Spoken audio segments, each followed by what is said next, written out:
नमस्कार।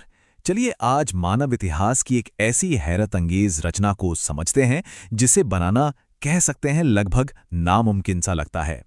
जरा सोचिए, 2 लाख टन मतलब 2 लाख टन ठोस चट्टान को खोदा जा रहा है, और वो भी किसी जगह को साफ करने के लिए नहीं, बल्कि उसके अंदर ही एक पूरी की पूरी इमारत बनाने के लिए। तो सवाल ये उठता है कि दुनिया की सबसे बड़ी एक ही पत्थर से बनी संरचना को कोई कैसे बना सकता है?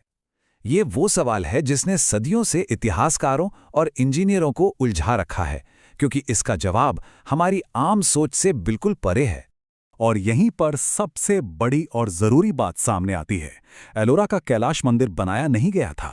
इसे एक ही विशाल पहाड़ी को ऊपर से नीचे की ओर तराश कर निकाला गया था। तो ठीक है, चलिए पश्चिम मध्य भारत की बेसाल्ट चट्टानों में मौजूद इस आर्किटेक्चरल चमत्कार की गहराइयों में उतरते हैं।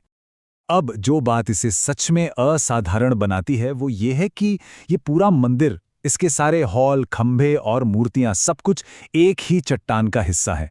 इसे एक अकेली विशाल मूर्ति माना जाता है। इसका साइज इतना बड़ा है कि दिमाग चकरा जाए। मतलब एरिया के हिसाब से ये लगभग एक क्रिकेट स्टेडियम के बराबर है।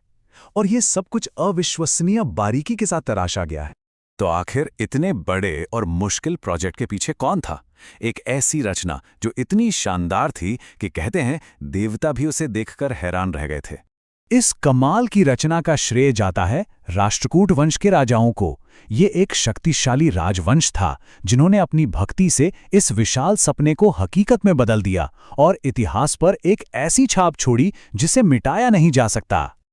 और ये बात हमें साफ साफ दिखाती है कि ये मंदिर सिर्फ आर्किटेक्चर का एक नमूना नहीं था, बल्कि ये तो पत्थर पर उकेरी गई पवित्र कहानियों का एक जीता जागता कैनवास था।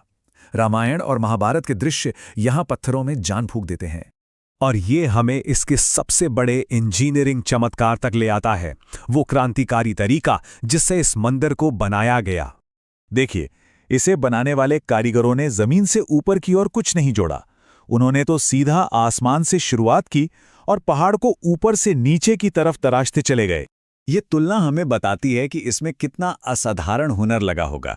सोचिए, इस प्रक्रिया में गलती की कोई गुंजाइश ही नहीं थी। एक बार पत्थर कट गया तो बस कट गया, उसे ठीक नहीं किया जा सकता।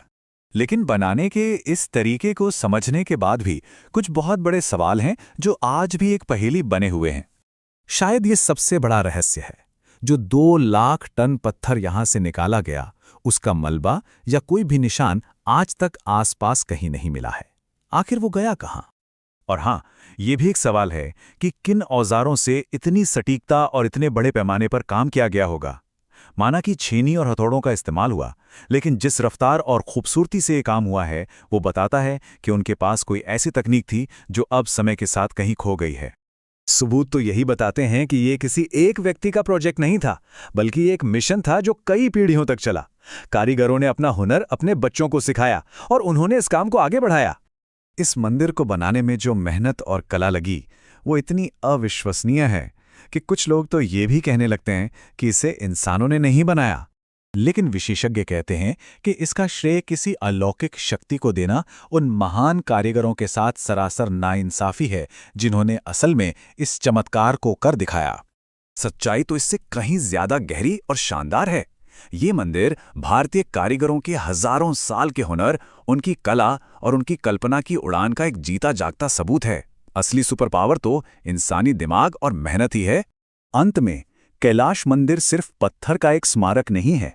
ये इस बात का एक बेमिसाल उदाहरण है कि इंसान अपनी सोच, हुनर और लगन से क्या कुछ हासिल कर सकता है।